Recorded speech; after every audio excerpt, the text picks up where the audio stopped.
আমি একটু অ্যাডভোকেট মোহাম্মদ শিশির মনির কাছে যেতে চাচ্ছিলাম যে এই যে মন্ত্রিসভা, নতুন মন্ত্রিসভা কি বার্তা দিতে চাচ্ছেন, আপনার কি মনে হয়?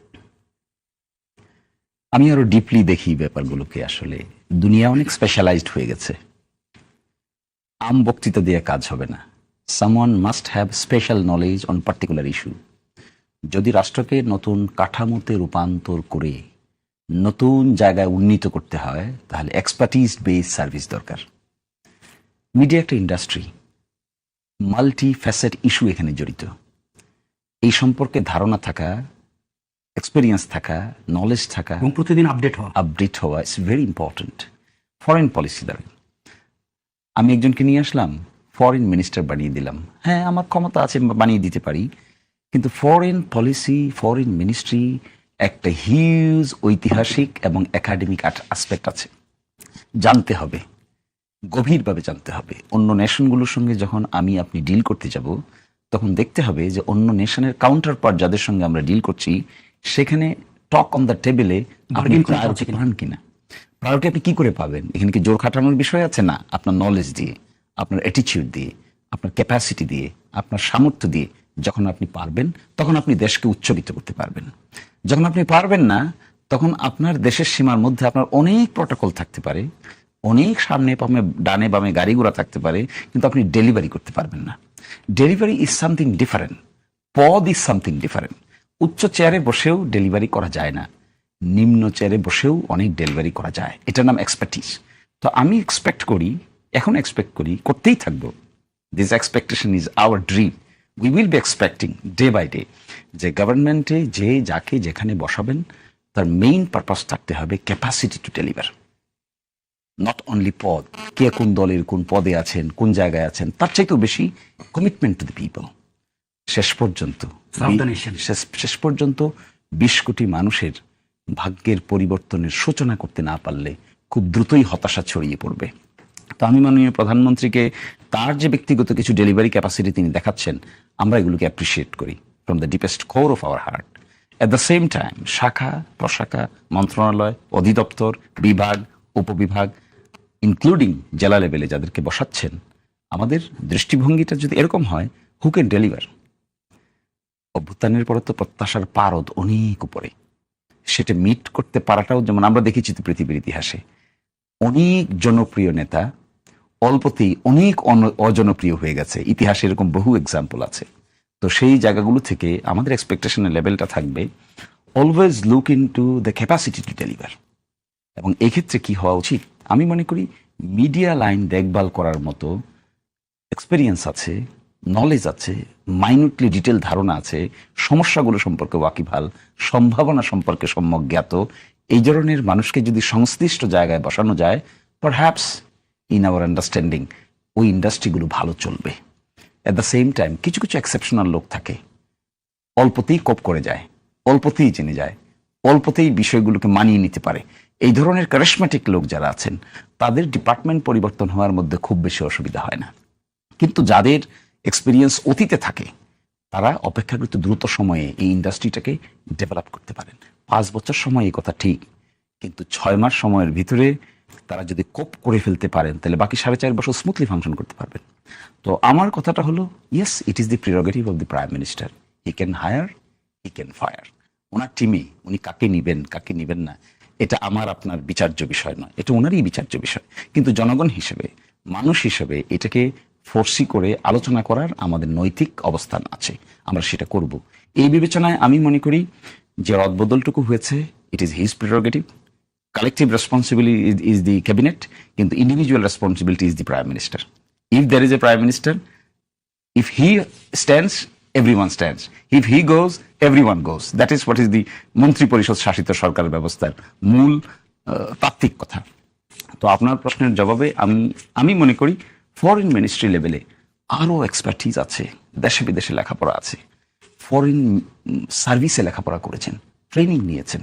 ওয়েস্টার্ন ওয়ার্ল্ড কিন্তু একটু ডিফারেন্ট, মিডল ইস্টার্ন ওয়ার্ল্ড কিন্তু আরেকটু ডিফারেন্ট, ইস্টার্ন ওয়ার্ল্ড কিন্তু আরেকটু ডিফারেন্ট। এই যে কালচারাইজেশন, শব্দ চয়ন, কি শব্দে আপনি বার্গেন করবেন, তখন তারা আপনাকে প্রায়োরিটি দেবে। আমরা তো দেখেছি বিভিন্ন টেবিল টকে যখন বিভিন্ন ডিপ্লোমেটদের সঙ্গে কথা হয়, যখন হিস্ট্রির আলোচনা আসে, আমরা যখন হিস্ট্রির আলোচনা করতে পারি না, তখন তার কমফোর্টেবল ফিল করে না।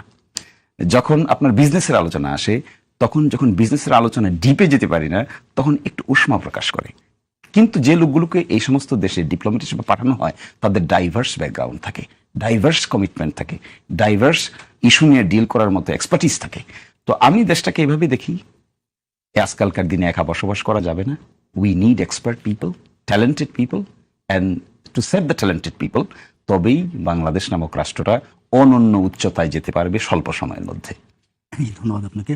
আমি একটু অধ্যাপক ডক্টর মওদুদ আলমগীর পাভেলের কাছে আসতে চাচ্ছিলাম যে রাষ্ট্রপতি হলেন মির্জা ফখরুল ইসলাম আলমগীর, ওনার এক আসনটা এখন শূন্য আসন, তো শূন্য আসনে তো একটা উপনির্বাচন হবে, কিন্তু আমাদের উপনির্বাচন নিয়ে আসলে কোনো ধরনের সুখকর কোনো স্মৃতি নেই সকল সরকারের আমলে। এবার কি উপনির্বাচনটা সুষ্ঠু হতে পারে, আপনার কি মনে হয়? দেখুন, আমরা নির্বাচন ব্যবস্থায় যে অবস্থানে বর্তমানে আছি, এমনিতে হয়তো খুব স্বাভাবিক যে আমরা প্রথাগতভাবে যে কোনো একটা নির্বাচন হলে যারা নির্বাচনে, আমি বলি পরাজিত হয়, নির্বাচনে কেউ পরাজিত হয় না, কারণ তারাও তো জনগণের ভোট পান, সুতরাং এখানে জয় পরাজয়ের বিষয় না। বা সংখ্যাধিক্যে জনগণ যাকে নির্বাচন করেছেন সেটি সংখ্যার হিসেব, এটা কিন্তু এটা বলা যাবে না নির্বাচন কেউ হেরে গেছে। এটা মনে হয় যে ঠিক, এটা যদি বলি তাহলে যে জনগণ নির্বাচনে অংশগ্রহণ করেছেন বা বিজয়ী প্রার্থীকে ভোট দেননি তার প্রতি এটি অসম্মান করা।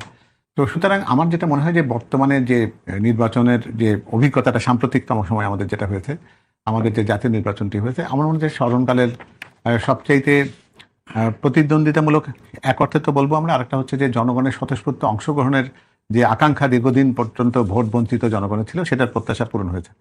এবং সেটি কিন্তু জনগণের পক্ষ থেকে এমন একটা বার্তা সবার কাছে দিয়েছে যে নির্বাচন নিয়ে সত্যিকার অর্থে যদি কোনো রকম যেটাকে অনিয়ম, আমি কারচুপি শব্দটার মধ্যে যেতেই চাই না, অনিয়ম অনেক রকম হতে পারে, কারচুপির বাইরে দিয়ে অনিয়ম হতে পারে, তার কোনোটাই কিন্তু জনগণের কাছে গ্রহণযোগ্য হবে না। এটা হচ্ছে মানে একটা কথা। দ্বিতীয় কথা হচ্ছে, দেখুন বর্তমানে মিডিয়া জগৎটা এত বেশি প্রতিষ্ঠিত এবং মিডিয়া জগৎটি এখন এত বেশি জনগণের কাছাকাছি অবস্থান করে, তাতে একজন ব্যক্তিও কিন্তু একজন মিডিয়া ব্যক্তিত্ব হয়ে যেতে পারেন যদি তিনি সঠিক বার্তাটি জনগণের কাছে পৌঁছান। তো ফলে মিডিয়ার এত নজরদারি এবং জনগণের এইরকম একটা সেন দৃষ্টির সামনে থেকে নির্বাচন ব্যবস্থায় খুব বেশি অনিয়ম করবার মতন কথা, যেটাকে আমরা সরল ভাষা কারচুপি বলি, এরকম করার সুযোগ খুব বেশি থাকে না। এবং ঠিক বলতে গেলে যে আমরা বর্তমানে যদি বলি যে বিএনপি রাষ্ট্র পরিচালনার দায়িত্বে আছে, তাদের কাছে যে পরিমাণ সংখ্যা গরিষ্ঠতা আছে, সেখানে তাদের জন্য তো এই কাজটি করবার কোনো প্রয়োজন আছে বলে মনে হয় না আমার।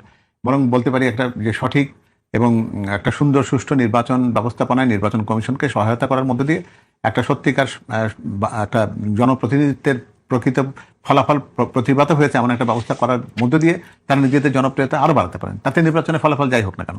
তো সুতরাং আমার মনে হয় না যে কোনো হঠকারী সরকার ছাড়া এইরকম অবস্থায় যার যে সরকার পরিচালনার ক্ষেত্রে তার যা সংখ্যাগরিষ্ঠতা যে জায়গাটা সংসদে আছে, সেখানে অন্য কোনো রকম কোনো কিছু ভাবনা চিন্তা করার কোনো প্রয়োজন আছে বা সুযোগ আছে, এরকম আমার মনে হয়। ধরুন আমরা একটা পজিটিভ নির্বাচন, ইনশাআল্লাহ, নিশ্চয়ই।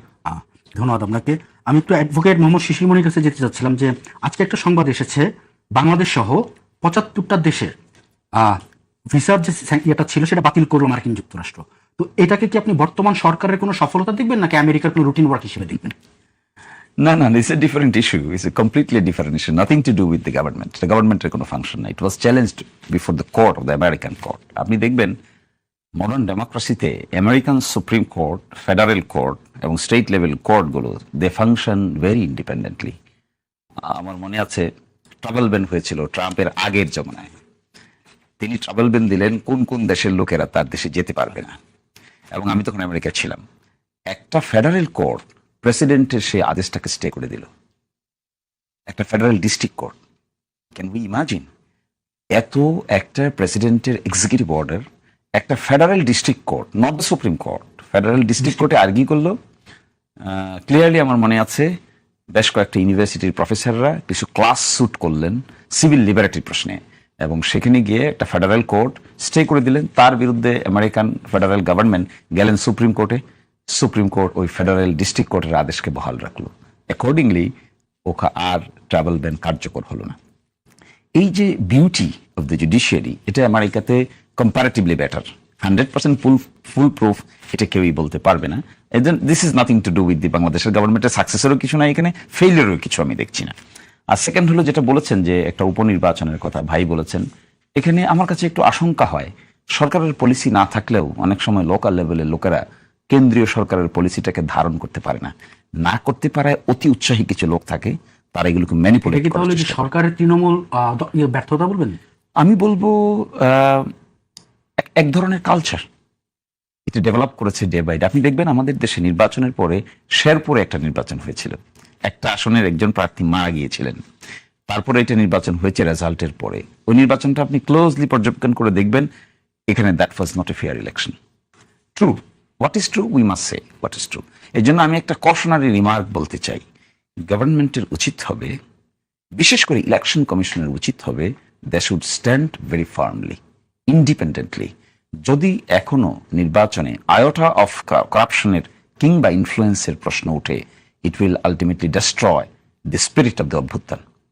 সেই জন্য ইলেকশন কমিশনের উচিত হবে শক্তিশালী মেরুদণ্ড নিয়ে দাঁড়ানো, যে কোনো মূল্যে একটা যে কোনো মূল্যে। প্রয়োজন হলে চিফ ইলেকশন কমিশনার অফিস থেকে সার্বক্ষণিক মনিটরিং এর মাধ্যমে ট্রান্সপারেন্ট, দেখেন ইলেকশন একটা হচ্ছে, এটি আমি বলবো হচ্ছে সঠিক হচ্ছে না, আরেক দল বলবে সঠিক হচ্ছে, এটির আম্পায়ারের দায়িত্ব পালন করবে তো ইলেকশন কমিশন।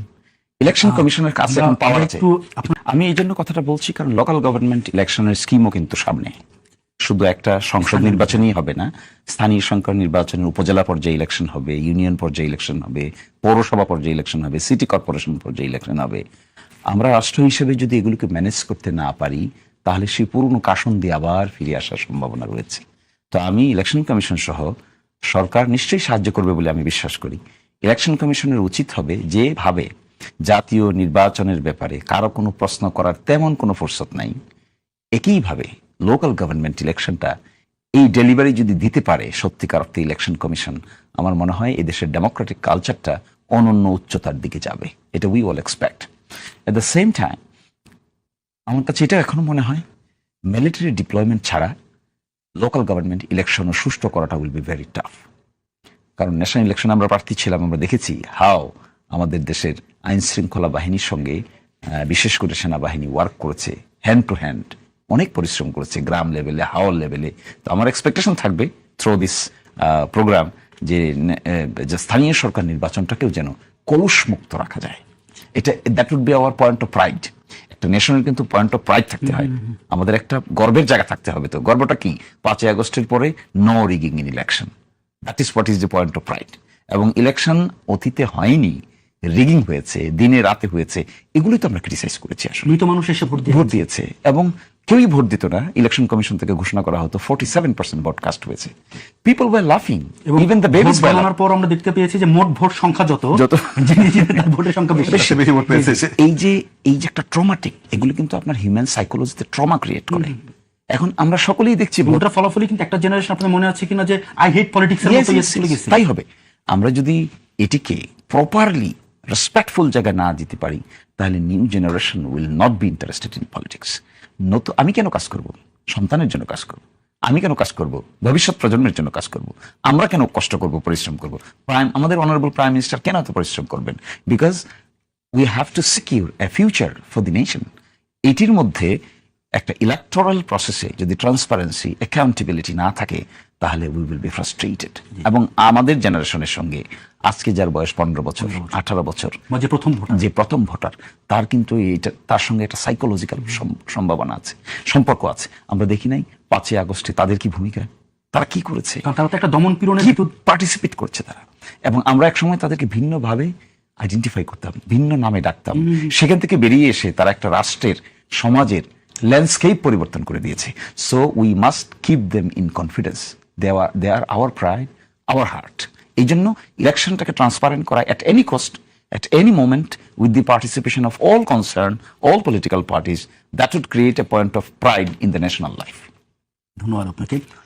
আমি অধ্যাপক ডক্টর মওদুদ আলমগীর পাভেলের কাছে গতকাল রাতের একটা কয়েকটা পত্রিকার লেট নাইট শিরোনামে গ্ল্যান্স দিতে চাচ্ছিলাম। যে কয়েকটা পত্রিকা বলছিল যে 23 আগস্ট প্রধানমন্ত্রী ভারত সফরে যাচ্ছেন, একদম সরাসরি হেডলাইন ছিল এরকম। তো এই যে কিছু কিছু জায়গায় যে এই ব্যাপারটা, তো কিছু অভিযোগ আছে যে বাংলাদেশের কতিপয় সাংবাদিক বাংলাদেশের স্বার্থের চেয়ে বেশি ভারতের স্বার্থের দিকে তাকিয়ে থাকে বা প্রচার করে। তো বিএনপি মিডিয়া সেলের আহ্বায়ক হিসেবে যে আপনি কি মনে করেন আমাদের মিডিয়া পাড়ার যে দিল্লি ঘরানার আধিপত্যটা এখন যে প্রবল, এটাকে আসলে কিভাবে জনমুখী করা যায়, কিংবা এই যে প্রপাগান্ডার রাজনীতিটা, এটাকে কিভাবে কি করা যায়? দেখুন, এটা একটা সত্যিকার অর্থে আমাদের জন্য খুব অস্বস্তিকর একটা বিষয়। কারণ বাংলাদেশের মানুষ তারা, তাই না? তো অন্য ভিন দেশের মানুষও তারা। এ দেশের সম্মান, মর্যাদা তাদের কাছে অনেক বেশি বড় হওয়ার কথা। কারণ আপনি দেখবেন যে সাম্প্রতিককালে বাংলাদেশ যে সবার আগে বাংলাদেশ এই কনসেপ্টটিকে সত্যিকার অর্থে কিন্তু মুখের কথার মধ্যে সীমাবদ্ধ না রেখে পররাষ্ট্র মন্ত্রণালয় একেবারে আমাদের প্রতিবেশী দেশ ভারত সম্পর্কে তাদের বিবৃতিতে যে শব্দ চয়ন করেছে, bold যে statement বাক্যবিন্যাস করেছে, ঠিক এই মাপের কোনো শব্দ দিয়ে কোনো চিঠি পত্র বা কোনো প্রেস কমিউনিকে এটা সম্ভবত দিল্লির সাউথ ব্লক কখনো দেখে অভ্যস্ত ছিল রিসিভ না। করেনি বাংলাদেশ তো সুতরাং সেই জায়গাতে এখন আমরা তো প্রত্যেকেই দেখতে পাচ্ছি যে তাদের পক্ষ থেকে তারাটা বা তাদের পক্ষ থেকে আগ্রহের জায়গাটা নিশ্চয়ই তারা প্রমাণ করার চেষ্টা করছে। তারা একজন মন্ত্রী পদমর্যাদার একজন মানুষ, একজন ব্যক্তিকে এখানে তারা তাদের হাইকমিশনার করে পাঠিয়েছেন এবং তারা খুবই করে আশা করছেন যে বিমস্টেকের একজন সভাপতি হিসেবে বাংলাদেশের আমাদের প্রধানমন্ত্রী, মাননীয় প্রধানমন্ত্রী, তিনি ব্রিক্স সম্মেলনে তিনি যোগদান করবেন, এরকম একটা প্রত্যাশার জায়গাটা তৈরি করে তারা এটা দেখানোর চেষ্টা করছে যে এবার উনি রাজি হয়ে গেছেন বা যাচ্ছেন। বিষয়টা হলো কি, দেখুন এখানে খুব পরিষ্কারভাবে বলা হয়েছে যে বাংলাদেশ তার মর্যাদার ক্ষেত্রে একটা অভিন্ন জায়গা চায়, যেটা সমানে সমানে হতে হবে এবং এটা একটা ক্লায়েন্ট স্টেট হিসাবে বা আমাদের একটা করদ রাজ্য বা একটা পরিপূর্ণভাবে অন্যের নির্দেশনায় পরিচালিত রাষ্ট্র হিসেবে দেখবার যে মন মানসিকতা, সেটার পরিবর্তনের প্রয়োজন আছে। এবং তার চাইতে বড় কথা যে যারা ভারতে বসে ভারতের প্রশ্রয়ে আমাদের এখান থেকে পালিয়ে যাওয়া প্রধানমন্ত্রী, তাকে তারা একটা সংবাদ সম্মেলন করবার সুযোগ করে দিচ্ছেন, যেটা সত্যিকার অর্থে জুলাই স্পিরিটের সাথে খুব বেশি সঙ্গতিপূর্ণ ছিল না এবং তাকে অসম্মান করা হয়েছে। এবং ঠিক 5ই অগস্ট যেদিন ছিল সত্যিকার অর্থে তার এখান থেকে পালিয়ে যাওয়ার দিন, সেই দিনটাকে তাকে প্রকাশ্যে এসে তার আত্মপক্ষ সমর্থন করবার সুযোগ সৃষ্টি করে দিয়ে ভারত সত্যিকার অর্থে আমাদের দেশের সাধারণ মানুষের যে সেন্টিমেন্ট, সেটার পক্ষে হয়তো অবস্থানটা নিতে পারেনি। সেই কথাটা পররাষ্ট্রমন্ত্রী মন্ত্রণালয়ের পক্ষ থেকে জানানো বা বোঝানোর চেষ্টা করা হয়েছে। ঠিক সেখানে সরকারের কোনো ঘোষণার অপেক্ষা না থেকে নিজের উদ্যোগে কোনো একটা ঘোষণা দিয়ে দিলাম যে এটা হচ্ছে, আমার মনে হয় সেটা হচ্ছে যে দেখা যাচ্ছে যে মানে যার বিয়ে তার কথা নেই, পাড়াপড়শির খুব নেই, এরকম একটা ব্যাপার। যদি সরকার যায় তাহলে সেটা আমাদের দেশের পররাষ্ট্রমন্ত্রী আছেন, আমাদের প্রধানমন্ত্রী গেলে প্রধানমন্ত্রী কার্যালয়ে রয়েছেন, তারা এই ব্যাপারে বক্তব্য দেওয়ার জন্য সঠিক জায়গা, তাদের মতামতের বা তাদের বক্তব্যের জন্য বোধহয় অপেক্ষা করলে সবচেয়ে ভালো হতো। আর একটা বিষয় হলো কি, যে আমরা শুনেছি সেটা হচ্ছে যে একটা ছোট্ট একটা খণ্ডিত খবর, সেটা হলো যে গার্ড এক্সচেঞ্জ, যেটা শনিবারে প্রথাগতভাবে রাষ্ট্রপতি ভবনে প্রতি শনিবার করে দিল্লিতে হয়, সেটাকে তারা স্টপ করে দিয়েছেন কোনো একটা অ্যান্টিসিপেশন থেকে। সেটা তাদের ব্যাপার, এটা নিয়ে আমাদের ঠিক মন্তব্য করার কোনো সুযোগ নেই বা কেন হয়েছে সেটার কারণের গভীরতা যাওয়ার প্রয়োজন আমাদের নেই। ব্যাপারটা খুবই স্পষ্ট এই জায়গাতে যে বাংলাদেশের প্রধানমন্ত্রী যদি সত্যিকার অর্থে কোনো দেশ সফর করতে যান, তাহলে আমাদের পররাষ্ট্র মন্ত্রণালয়ে একটা প্রস্তুতি থাকে, সেটা সচিব পর্যায়ে, মন্ত্রী পর্যায়ে বিভিন্ন রকম প্রস্তুতি। হ্যাঁ, এটা তো হুট করে কখনো হয় না, এটা তো একটা প্রক্রিয়ার মধ্যে হয়। সংবাদ মাধ্যম তো এটা তাদের সতর্কতা তাদের জন্য দেওয়া দরকার, কারণ ওনারা কি সেই খবরের সাথে কি স্টিক করতে পেরেছিলেন? তাদের পরে বাদের খবরটাকে সরিয়ে ফেলেছেন ওখান থেকে, তাই না? অর্থাৎ এমন একটা সংবাদ, যে সংবাদের ভিত্তি মাত্র কয়েক মিনিট বা কয়েক সেকেন্ড, এই ধরনের সংবাদ যে সত্যিকার অর্থে মানুষের মনোজগৎকে যে রেখাপাত করতে পারে না, সেই উপলব্ধিটা যত তাড়াতাড়ি আসে সেটাই মঙ্গল। এবং সবার আগে বাংলাদেশ এই স্পিরিটটা শুধুমাত্র সরকারকে ধারণ করলে তো চলবে না, এটা সর্বস্তরের আমরা যদি প্রত্যেকেই, সেই মিডিয়া জগতের ব্যক্তিত্ব, আমরা ব্যবসায়ী জগতের মানুষ, রাজনীতির মানুষ, সংস্কৃতি জগতের মানুষ, ধর্মের মানুষ, প্রত্যেকে যদি আমরা এটাকে যদি আমাদের হৃদয়ে যদি ধারণ করতে না পারি, তাহলে শুধুমাত্র সরকারের প্রচেষ্টাতে তো আর সেই মূল ধারা, যে ভাবধারা যেটা বা আমাদের মৌলিক কথা, সেটাকে তো আমরা প্রতিষ্ঠিত করতে পারবো না। 20 কোটি মানুষের একটা সমস্যার উচ্চারণ হওয়া দরকার, সেটি হচ্ছে আমরা বাংলাদেশের আগে অন্য কোনো কিছুকেই অগ্রাধিকার দিতে চাই না আমাদের কোনো বিষয়। এটাই স্পষ্ট হওয়া দরকার। সেটা বিক্ষিপ্তভাবে কোনো বিষয়ের জন্য বা বিচ্ছিন্নভাবে কোনো একটা পেশার জন্য প্রযোজ্য না, সকল ক্ষেত্রে এটা সমানভাবে প্রযোজ্য হওয়া উচিত। জি, আপনাকে ধন্যবাদ। অ্যাডভোকেট মোহাম্মদ শিশির মনির কাছে আমার প্রশ্ন, শেষ থেকে, যে মিডিয়া পাড়ায় যে দিল্লির আধিপত্য, এটা কিন্তু স্পষ্ট এখনো কিছু রয়ে গেছে। হ্যাঁ, তো এটাকে কিভাবে মানে এই আধিপত্য ভাঙার জন্য কালচারালি কিভাবে মুভ করবেন বলে আপনারা মনে করছেন? কারণ প্রতিদিনই কিন্তু অনেক ধরনের প্রোপাগান্ডার সম্মুখীন হতে হচ্ছে। একটা জিনিস দেখেন, একজন মানুষ যদি সেলফ রেসপেক্টফুল না হয়, তাহলে জগতে সে কখনো রেসপেক্ট পাবে না। জগতের মানুষের রেসপেক্ট পাওয়ার one of the precondition is to be self respectful. যারা সাংবাদিকতা করেন, এটা পেশা, এটা একটা এথিক্স আছে, এটার একটা গ্রামার আছে। এখানে বুদ্ধা ব্যক্তিরা আছেন, বছরের পর বছর, যুগের পর যুগ সাংবাদিকতা করছেন, এরকম এক্সপেরিয়েন্স লোকেরা আছেন। এর মধ্য থেকে আপনাকে প্রফেশনাল এথিক্স শিখতে হবে, জানতে হবে। যদি আপনি এটা ফলো না করেন, তাহলে আপনার রেসপেক্ট থাকবে না। আমি আইনজীবী মানুষ, আইন আমার পেশা। আরেকজন ডাক্তার মানুষ, ডাক্তারই তার পেশা, তার কিছু এথিক্স আছে, তার গ্রামার আছে। এটা পরিশ্রমের বিষয়, এটা সাধনার বিষয়, এটা অর্জন করার বিষয়। এই রেসপেক্ট তখনই আসবে। If I can't be respectful to myself, people will never respect me. এখন আমি আইনজীবী হিসেবে আমার সনদকে ব্যবহার করে আমি যদি আরেকজনের এজেন্ডা বাস্তবায়ন করতে যাই, can the people will rely on me? Definitely not. At the same time আমি কোর্ট কাচারিতে গিয়ে যদি অসংলগ্ন কথাবার্তা বলি, তাহলে কি আদালত আমার উপর নির্ভর করবেন? নিশ্চয়ই নয়। আমি যদি ভুল তথ্য উপস্থাপন করি তাহলে আমার মুখের দিকে তাকিয়ে উপর দিকে ভাব যাই হোক না কেন ভিতরে ভিতরে হাসির সঞ্চার হবে।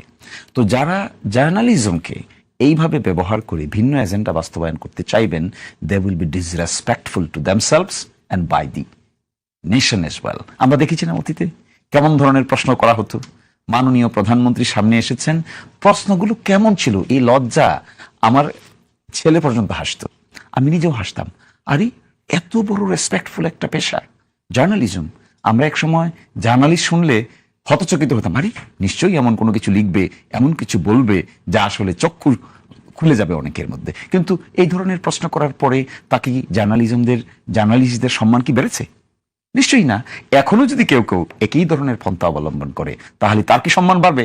পারবে না। ইন্ডাস্ট্রিতে কোনো নতুন কিছু তৈরি হবে না। এই ইন্ডাস্ট্রি সম্পর্কে মানুষের ভালো ধারণা তৈরি হবে না। আমি মনে করি ভাই, সোজা সাপটা কথা, কে কোন দল, কে কোন মত, ফরগেট অ্যাবাউট দ্যাট। দল মতে বিভক্ত তো আছেই, কিন্তু প্রফেশনাল এথিক্স আছে, পেশাদারিত্ব আছে, রেসপেক্ট আছে, ডিগনিটি আছে, প্রাইভেসি আছে, এগুলো সকলের ক্ষেত্রে প্রযোজ্য। এই বিষয়গুলো যদি আমরা মেনটেন করতে না পারি, আমরা অন্যের হাতিয়ার হতে পারবো। প্রফেশনাল এথিক্স এর কথাটা বললেন, এই প্রফেশনাল এথিক্স এর বাইরে, মানে এথিক্স নিয়ে রাষ্ট্রের বাইরে মানে আর কোনো ইয়ে করা সম্ভব কিনা? জি, আমাদের এই গণমাধ্যম কবে গণমানুষের মাধ্যম, গণমাধ্যম মানে তো গণমানুষের মাধ্যম, রাইট? তো আমাদের যে বর্তমান গণমাধ্যম বা অতীতের যে গণমাধ্যম, এটা হ্যাঁ আমি বলছি যেমন দেখুন আমাদের এখানে একটা পিআইবি আছে। একটা বিষয় একটু কোশ্চেন করতে চাচ্ছি যে পিআইবি থেকে রিসেন্ট টাইমে বাংলা ফ্যাক্ট একটা ফ্যাক্ট চেক করা হয়। জি, জি, জি। সরকারি কোনো প্রতিষ্ঠান ফ্যাক্ট চেক করতে পারে কিনা? ওয়েল, ফ্যাক্ট চেক একটা different type of industry. The West is very popular. আমাদের দেশে recently it's becoming popular because misinformation, ডিসইনফরমেশনের কনটেক্সটে আমি কদরউদ্দিন শিশিরকে দেখেছি আমাদের দেশে।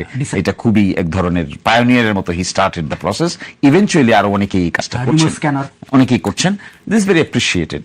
এবং পিআইবি যেটা press institute of Bangladesh, it is the regulatory body.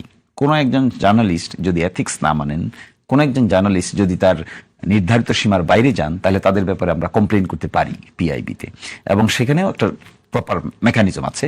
তবে আমার বিবেচনায় গভর্নমেন্টের কোনো প্রতিষ্ঠান থেকে ফ্যাক্ট চেকিং এর কাজ না করাই ভালো। It must be done always independently, তাহলে এটার ক্রেডিবিলিটিটা আরো অনেক বেশি উন্নততর হয়। This is what is my understanding. আপনি যে কথাটা বলছিলেন, সাংবাদিকতাকে আমি ডিপলি রেসপেক্ট করি, কিন্তু সাংবাদিকতার নামে এজেন্সিটাকে আমি ডিপলি ডিসঅ্যাপ্রুভ করি। আমার মনে হয় সময় এসেছে every professional should show his respect to himself and to the nation. যদি আমরা তা পারি, বর্তমান সরকারের আমলে এরকম এনভায়রনমেন্ট যদি ক্রিয়েট করা যায়, that would be the best achievement. Building বানালে তো ডেভেলপমেন্ট হয় না, আর রাস্তা বানালেই তো ডেভেলপমেন্ট হয় না। দি বেস্ট এবং the most important development is human resource development.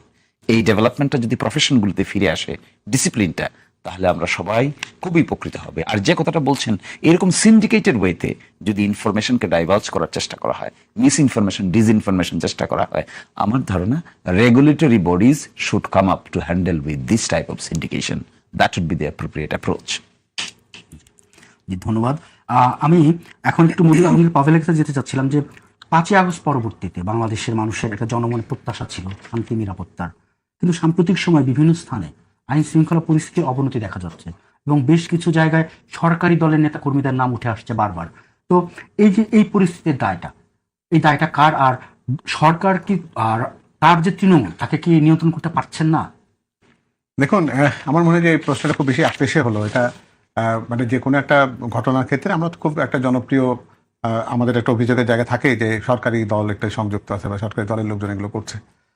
দেখুন, আসলে হচ্ছে কি যে প্রথাগতভাবে আমরা আমাদের একটা দেশের ভেতরে এমন একটা ব্যবস্থাপনার মধ্যে দিয়ে আমরা বাস করি, সেই জায়গাতে আধিপত্য বিস্তার করাটা হচ্ছে মনে হয় যে রাজনীতির সাথে একটা ঠিক জড়িয়ে থাকা একটা বলতে পারি যে সংক্রামক ব্যাধির মতন। সেটা শুধুমাত্র সরকারি দল বা বিশেষ কোনো একটা দলকে চিহ্নিত করবার ব্যাপারটা এখানে আছে, এটা আমি হয়তো বলবো না। কারণ আপনি যদি সত্যিকার অর্থে নির্মমভাবে খুঁজতে যান, তাহলে দেখবেন যে প্রত্যেকটা দলের ভেতরে হয়তো এরকম অভিযোগ করার জায়গাগুলো আছে। তবে এটা তো দেখবেন খেয়াল করে যে এটা সরকারে আসবার আগে থেকেই দলে আমাদের বাংলাদেশ জাতীয়তাবাদী দলের যিনি চেয়ারম্যান তখন ভারপ্রাপ্ত ছিলেন, তিনি কিন্তু 7,000-এর মতন কর্মী, তাদেরকে কিন্তু বিভিন্ন কারণে তাদেরকে দল থেকে তাদেরকে সাময়িকভাবে বহিষ্কার করা ছিল। এটা হলো এই জন্য যে কোনো একটা অভিযোগ আসার সাথে সাথে কিন্তু তাকে নিবৃত্ত করবার একটা চেষ্টার জায়গাতে আছে। তো সুতরাং এক্ষেত্রে সরকার এবং দলের বার্তাটা খুব পরিষ্কার। এখানে অপরাধের ক্ষেত্রে দলকে চিহ্নিত করবার বা দলকে সংযুক্ত করবার কোনো কারণ এখানে নেই। যে অপরাধী বা যে কোনো একটা অন্য ধরনের দখলদারিত্বের সাথে যারা জড়িয়ে আছে তাদেরকে সরকারি ট্যাগ লাগিয়ে সরকারকে বিব্রত করার পরিবর্তে তাকে যদি আমরা অপরাধী হিসেবে চিহ্নিত করি, তাহলে সেটা সরকারের জন্য সুখকর হয় এবং জনগণও একটা বার্তা পায় যে না, ওই ব্যক্তি তার সরকারের যে লেবাসটি বা সরকারের যে তকমাটি ব্যবহার করার চেষ্টা করছে, সরকার সেটাকে গ্রহণ করে না। এবং সেই বার্তাটি স্পষ্টভাবে সবাইকে রিড করা দরকার। আমাদের ক্ষেত্রে হয় কি, যেমন যেভাবে হোক দীর্ঘদিন ধরে যে আমাদের যে পুলিশ প্রশাসন বা আমাদের যে সাধারণ প্রশাসন যেটা গড়ে উঠেছে, তাদের ভেতরে কিন্তু একটা আনুগত্য প্রিয়তা তৈরি হয়েছে দীর্ঘদিন ধরে। তারা দেখেছেন যে আনুগত্য প্রিয়তা তাকে পদোন্নতিতে সহায়তা করে, তার অর্থ উপার্জনের ক্ষেত্রে সেটা সহায়ক জিনিস হিসেবে কাজ করে। তো ফলে এই জায়গাগুলোতে একটা প্রশ্রয়ের জায়গা তৈরি হয়েছে। তাদের মধ্যে একটু সত্যিকার অর্থে গা ঝাড়া দিয়ে ওঠা উচিত এবং যেটা শিশির ভাই যেরকম বলবার চেষ্টা করছিলেন যে মেরুদণ্ড একটু শক্ত করা দরকার। শুধুমাত্র নির্বাচন কমিশনের মেরুদণ্ড শক্ত হবে তা নয়, দেশের প্রশাসন, আইন প্রয়োগকারী কর্তৃপক্ষ যারা আছে তারা সবাই একটু মেরুদণ্ড শক্ত করে দাঁড়ান না রে ভাই। দেখেন না কতটুকু ক্ষতিগ্রস্ত আপনি হন। আপনি কি সরকার সেই জায়গাতে আপনাকে সহায়তা করে নাকি না এই মেরুদণ্ড শক্তিশালী হওয়ার জন্য আপনাকে তিরস্কার বা আপনার শাস্তির মুখোমুখি হতে হয়? একটা প্রতিবাদী অবস্থান থেকে জনগণের সেবক হওয়ার চেষ্টা করেন, কোনো দলের সেবক হওয়ার কোনো প্রয়োজন নেই। কারণ দিন শেষে যে কোনো একটা নেতিবাচক জিনিস কিন্তু সরকারের ভাবমূর্তিতেই প্রভাব ফেলে। এটা না বোঝার মতন বেকুব মানুষ কিন্তু আমাদের প্রধানমন্ত্রী জনাব তারেক রহমান নন। সুতরাং তিনি এটাকে প্রশ্রয় দেবেন এটা ভাবার কোনো কারণ নেই। এবং এই জায়গাটিতে বার্তা খুব পরিষ্কার, যে কোনো একটা অপরাধীকে দলীয় ট্যাগ বা দলীয় কোনো একটা তকমা লাগিয়ে তাকে কোনো রকম প্রোটেকশন দেওয়ার চেষ্টা এই মিডিয়া জগৎ থেকে হওয়া উচিত না। যে কোনো প্রশাসন, সে পুলিশ বা সাধারণ প্রশাসন, কারো পক্ষ থেকে এটা হওয়া উচিত না। তাকে অপরাধী হিসেবে চিহ্নিত করে তার যে প্রাপ্য শাস্তি বা তার যে বিচারিক ব্যবস্থাপনার মধ্যে আনা, নীতি নিয়মের মধ্যে আনা, সেক্ষেত্রে কোনো রকম শৈথল্য প্রদর্শনের সুযোগ নেই। এই বার্তাটি খুব পরিষ্কার এবং এই বার্তাটি যারা সত্যিকার অর্থে পড়তে পারবেন, এই পাঠোদ্ধার করবার সক্ষমতা যে সমস্ত কর্মকর্তাদের থাকবে তারাই পুরস্কৃত হবেন এবং যত দ্রুত এই সমস্তদেরকে চিহ্নিত করে আমরা সমাজকে সত্যিকার অর্থে কলুষমুক্ত করতে পারবো, সেটাই হবে সরকারের সফলতা। ধন্যবাদ আপনাকে। দর্শক, টাইমলাইন বাংলাদেশে নিচ্ছি ছোট্ট একটি বিরতি, থাকুন আমাদের সাথে।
দর্শক, টাইমলাইন বাংলাদেশে আপনাদেরকে আবারও স্বাগত জানাচ্ছি।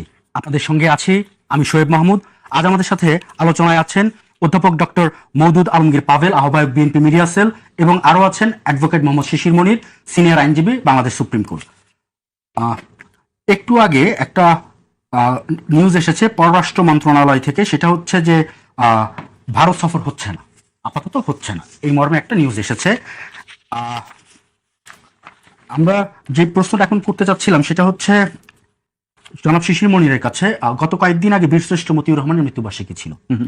বীরশ্রেষ্ঠ মতিউর রহমানের মৃত্যুবার্ষিকীতে জামাত অনুসারী কিছু অ্যাক্টিভিস্ট চরম নেতিবাচক মন্তব্য এবং ঘৃণা ছড়িয়েছেন। এর মধ্যে উল্লেখযোগ্য, কোথায় ছড়িয়েছে? ফেসবুকে। এর মধ্যে উল্লেখযোগ্য একটি স্ট্যাটাস যেটি কোন সুস্থ মানুষ পড়তে পারবেন না, আমি অনলাইনেও পড়তে পারবো না। মোহাম্মদ মোতাহার হোসেন নামে, আমি আপনাকে দেখাতে পারি, আমি এটি মোতাহার হোসেন নামে একজন। তো এই যে নেতিবাচক একজন বীরশ্রেষ্ঠকে নিয়ে নেতিবাচক প্রচারণা ফেসবুকে, এটাকে আপনি মানে আপনার দলের এই যে অ্যাক্টিভিস্ট বা সমর্থক, ওনাদের যে বিদ্বেষমূলক আচরণটা, এটা কেন বারবার সামনে আসছেন এবং আপনারা এটাকে কিভাবে হ্যান্ডেল করবেন? দেখেন, কোনো বিদ্বেষমূলক আচরণকে এন্ডোর্স করার কিছু নাই। অনেক সময় অনেকেই অ্যাটেনশন শিকার হয়। আজকালকের দিনে আপনি দেখতে পারবেন ডেভিয়েটিং বিহেভিয়ার করে অন্যের আলোচনার পাত্র হতে চায়। এগুলোকে কোনোভাবেই প্রশ্রয় দেওয়ার কিছু নেই। এবং বীরশ্রেষ্ঠ মতিউর রহমানকে নিয়ে কোনো ধরনের কোনো নেগেটিভ অ্যাটিচিউড, propaganda definitely we will never endorse. তিনি যদি আমাদের দলের স্ট্রাকচারের মধ্যে থেকে থাকেন, definitely we will take action against them, irrespective কে কোন পদে আছে, কে কোন পদে নাই, immediate action we will take. কিন্তু অনেকেই নামে বেনামে নানান ধরনের কর্মকাণ্ডের সঙ্গে যুক্ত থাকে। এগুলো নিয়ে আমরাও বিব্রত, আমার ধারণা বিএনপিও বিব্রত, আমার ধারণা আপনি নিজেও বিব্রত হবেন। So that part can't be accepted, it's unacceptable. হ্যাঁ, এই ধরনের যে প্রপাগান্ডাগুলো আসে বিভিন্ন আইডি থেকে, এটা নিয়ে কি মানে কোনোভাবে এটাকে থামানোর জন্য সরকার বা আপনারা যারা আছেন নীতি নির্ধারণ ইয়েতে আছেন, আপনারা কি কোনো ধরনের অ্যাকশন নেবেন কিনা, মানে দলগতভাবে, বা সরকার কোনো ধরনের আইন প্রণয়ন করবে কিনা? কারণ প্রোপাগান্ডা রিসেন্ট টাইমে, মানে 5ই আগস্টের পর থেকে এই প্রোপাগান্ডাটা যেভাবে নারী বুলিং, সাইবার বুলিং, এইসব ইস্যু তো চলে গেল। তো এটাকে থামানোর জন্য আলটিমেটলি কি করা যায়? যেমন এটা একটা sophisticated delicate matter. Online content নিয়ন্ত্রণ এবং অনলাইন কন্টেন্টের উপর ভিত্তি করে ব্যক্তি বিশেষকে আইডেন্টিফিকেশন, এটা দুটোই খুব সফিস্টিকেটেড ম্যাটার। এবং এই ক্ষেত্রে আমাদের দেশে একটা ডিজিটাল সিকিউরিটি আইন ছিল, যে আইনটাকে কিছু কিছু সেকশনকে বিলুপ্ত করে সাইবার সিকিউরিটি আইন নামে একটা আইন এখন আছে। তো আমার ক্ষেত্রে আমি এটাকে মনে করি, যেহেতু কন্টেন্টটা online, we must deal with the content based on our technological safeguard. আপনি টেকনোলজিক্যাল সেফগার্ড এমন উন্নততর ব্যবস্থা চালু করতে হবে যেখানে এই ধরনের সোশ্যাল কমোশন ক্রিয়েট করে এই সমস্ত কোনো কন্টেন্ট চাইলেই একজন স্প্রেড করতে পারবেন না। That should be the safeguard. এটা কিন্তু আইন করে হবে না, এটা হবে প্রোটেক্টিভ মেজার নিয়ে। এই মেজারটা কিভাবে হবে? এই মেজারটা হবে সফিস্টিকেটেড টেকনোলজিক্যাল ডেভেলপমেন্ট ইনক্লুড করবেন আপনি। এবং এটি হয় সামাজিকভাবে কোনো প্রতিরোধ গড়ে তোলা যায় না। এরপরে আপনি সামাজিক প্রতিরোধ গড়ে তুলেও এটা ওইভাবে পারবেন না। কেন আমি জানেন? আমি হিউম্যান সাইকোলজি অফ ক্রিমিনালস পড়েছি অনেকদিন। আপনি অনেক লোক ক্রাইম করে অ্যাটেনশন হিসেবে, অনেক লোক আছে হার্ড এন্ড ক্রিমিনাল, অনেক আছে ফার্স্ট টাইম অফেন্ডার, অনেকেই আছে অফেন্স না করলে, যেমন মাদকের সঙ্গে সম্পৃক্ত আমরা অনেককেই দেখি যারা নাকি সেবনকারী, তারা মাদক না নিলে ফিজিক্যাল রিয়াকশনের মধ্যে পড়ে। এই যে ডাইভার্সিটি, এই ডাইভার্সিটিকে আপনাকে খুবই সফিস্টিকেটেডলি হ্যান্ডেল করতে হয়। এই জন্য যেমন একদিকে সোশ্যাল মুভমেন্টও দরকার, পার্টিগুলোর পক্ষ থেকে যেমন দৃষ্টি আকর্ষণ দরকার, সরকারের পক্ষ থেকেও এক ধরনের সফিস্টিকেটেড মেকানিজম ক্রিয়েট করা দরকার, যেন এই ধরনের মিস ইনফরমেশন এবং ডিসইনফরমেশন এবং ইরিটেটিং ইনফরমেশন স্প্রেড করে অন্যের অ্যাটেনশন ক্রিয়েট করতে না পারে। এই জন্য প্রোটেক্টিভ মেজার নেওয়া প্রয়োজন বলে আমি মনে করি। সেকেন্ড যে কথাটি ভাই বলছিলেন যে আইন শৃঙ্খলার ব্যাপারে আমি একটা কথা শুধু বলতে চাই। দেখুন, আমি একটা স্ট্যাটিস্টিক্স দেখেছি যে বিএনপিতে সরকারে আসার পরে ইনফাইটিংয়ে 31 জন লোক মৃত্যুবরণ করেছেন, which is unfortunate. No one wants it, আমরাও চাই না, নিশ্চয়ই বিএনপিও এটা চায় না। আধিপত্য বিস্তার এবং গ্রুপিং আমাদের দেশে একটা ট্র্যাডিশনাল পলিটিক্সের ধরন। এই ট্র্যাডিশনাল পলিটিক্সের ধরনটাকে কিভাবে অ্যাড্রেস করলে it would be much more effective, এটা একটা চিন্তারও বিষয়। কিন্তু এটা কিন্তু একক দলের কোনো সমস্যা না।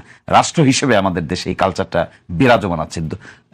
ক্ষমতা চেঞ্জ হলো, তখনই দেখবেন বিভিন্ন আধিপত্যবাদী শক্তি কিংবা গ্রুপ ওই পার্টটুকুর কন্ট্রোল নিতে গিয়ে একটা ইনফাইটিং শুরু হয়ে যায়। It is unfortunate. আর ভাই বলেছেন যে প্রায় 7,000-এর বিরুদ্ধে বিএনপি ব্যবস্থা নিয়েছে, হুইচ ইজ ট্রু। কিন্তু এত পদক্ষেপ নেওয়ার পরেও কার্যকর যে হয় না, এটি আরো গভীরভাবে খতিয়ে দেখা দরকার বলে this is what is my understanding. I am not unnecessarily creating any criticism, but what is my attention we do not want it. আমরা চাই না এই দেশে আর এগুলো হোক। আমরা চাই এই জায়গাগুলোর মধ্যে একটা এমন পরিবেশ ক্রিয়েট হোক যেন মানুষ বুঝতে পারে রাজনীতিতেও গুণগত পরিবর্তন হয়েছে, পেশায় গুণগত পরিবর্তন হয়েছে, ব্রিলিয়েন্টরা তাদের জায়গা খুঁজে পাচ্ছে যেখানে তারা কন্ট্রিবিউট করতে পারবে। তবেই মনে হয় স্বস্তিদায়ক সমাজ ব্যবস্থা গড়ে উঠতে পারে। জি, ধন্যবাদ আপনাকে। আমি ডক্টর মওদুদ আলমগীর পাভেলের কাছে যেতে চাচ্ছিলাম যে বাংলাদেশের জ্বালানি আর বিদ্যুৎ সংকটের নেপথ্যে ভারতের সাথে করা কিছু বিভিন্ন অসম চুক্তিকে দায়ী করা হয়।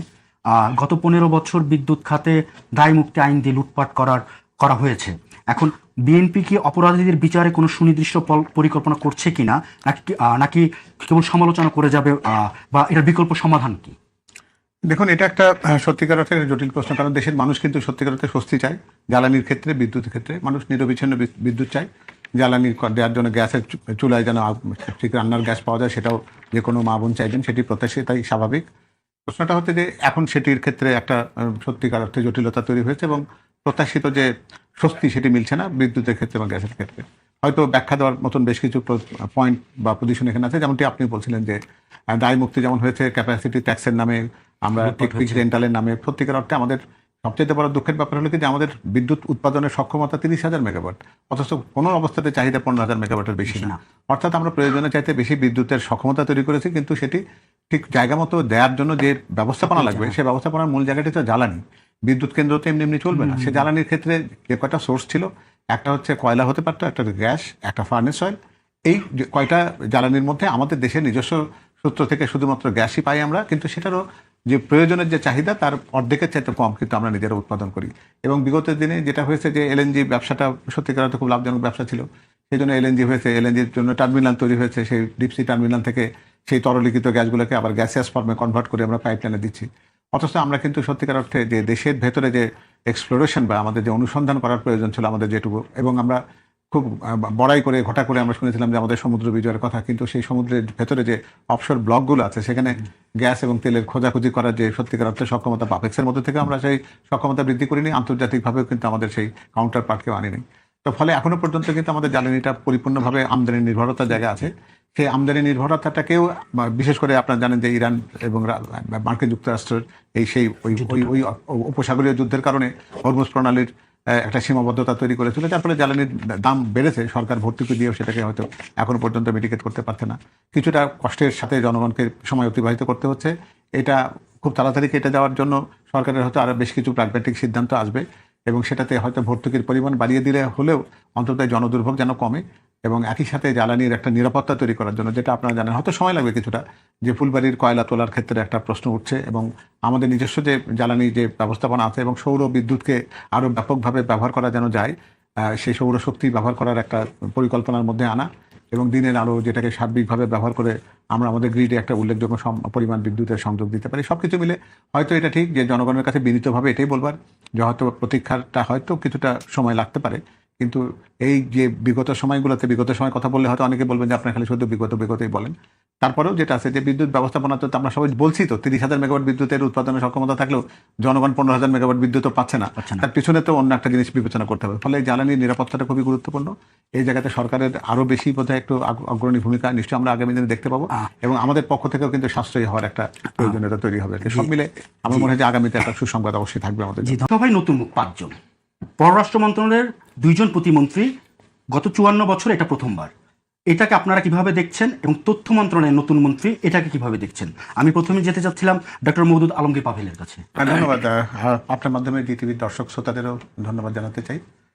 দেখুন, মন্ত্রিসভার পরিবর্তনটা পৃথিবীর যে কোনো দেশের যারা সংসদীয় গণতান্ত্রিক ব্যবস্থাতে এই পরিবর্তনটা খুব স্বাভাবিক একটা জায়গা, এবং সেখানে যে বিষয়টিকে আপনি সামনে আনছেন সেটা দেখেন দিন শেষে সরকারের গতিময়তা বা সফলতার বা ব্যর্থতার হিসেব নিকেশটা জনগণ করবে, এবং সেটা মন্ত্রিসভার যিনি অভিভাবক হিসেবে প্রধানমন্ত্রী তাকে করতে হয়। তো সেই জায়গাতে মন্ত্রিসভাকে কীভাবে গঠন করলে তার পক্ষে তার কাঙ্ক্ষিত লক্ষ্য অথবা তার নির্বাচনী প্রতিশ্রুতি জনগণকে যেটা তিনি দিয়েছেন সেটার সাথে সঙ্গতিপূর্ণভাবে তিনি তার কার্যক্রম পরিচালনা করার জন্য তার যারা রাজনৈতিক সহকর্মী বা তার টেকনোক্র্যাট সহকর্মী যারা আছেন তাদেরকে নিয়ে তিনি মন্ত্রিসভাটা গঠন করেন। এটি আমাদের দেশের প্রচলিত আইনি ব্যবস্থা।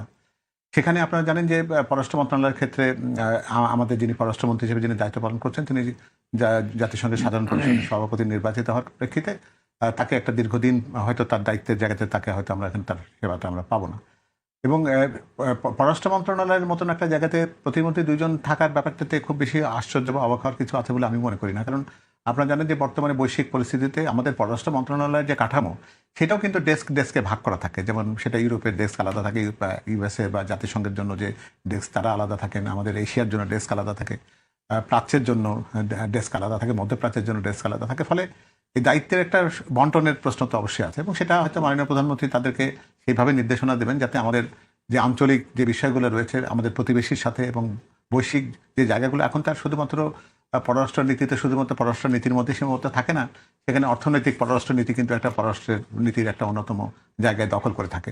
তো সুতরাং সব জায়গাতে সফলতা অর্জনের ক্ষেত্রে মাননীয় প্রধানমন্ত্রী এটাই মনে করেছেন যে হয়তো দায়িত্ব বন্টনের ক্ষেত্রে তিনি এটাকে ওইভাবে তাদের ভিতরে বিন্যাস করে তার পররাষ্ট্র নীতি বিষয়ক যে আকাঙ্ক্ষাটা আছে সেটিকে তিনি প্রতিপালন করতে পারবেন বা পূরণ করতে পারবেন। সেই কারণেই হয়তো তিনি এই পরিবর্তনটা করেছেন এবং আমরা দেখি এটার সফলতা কতটুকু আসে, জনগণ কতটুকু সফলতা দেখতে পায় এবং আঞ্চলিক এবং বৈশ্বিক যে পররাষ্ট্র নীতির ক্ষেত্রে এতদিন পর্যন্ত বাংলাদেশের যে সত্যিকার অর্থে খুব একটা দুর্বল একটা অবস্থান ছিল। আমরা ঠিক একটা বাংলাদেশ রাষ্ট্র হিসেবে যে জায়গাতে খুব দুর্বল একটা কাঠামোতে চলে গেছিলাম। আমরা প্রত্যেকের মনের মধ্যে একটা ধারণা ছিল যে আমরা বোধহয় সত্যিকার অর্থে একটা ক্লায়েন্ট স্টেট এইরকম একটা জায়গাতে পৌঁছে গেছি, অন্যের অঙ্গুলি হেলনের নির্দেশনায় একটা দাসত্বের অনুভূতি এইরকম ভাবে জনগণের মধ্যে চলে এসেছিল। জনগণ মনে করতেন যে প্রকৃতপক্ষে আমরা নিজেদের আমাদের সিদ্ধান্ত নিতে পারবো না সেটা।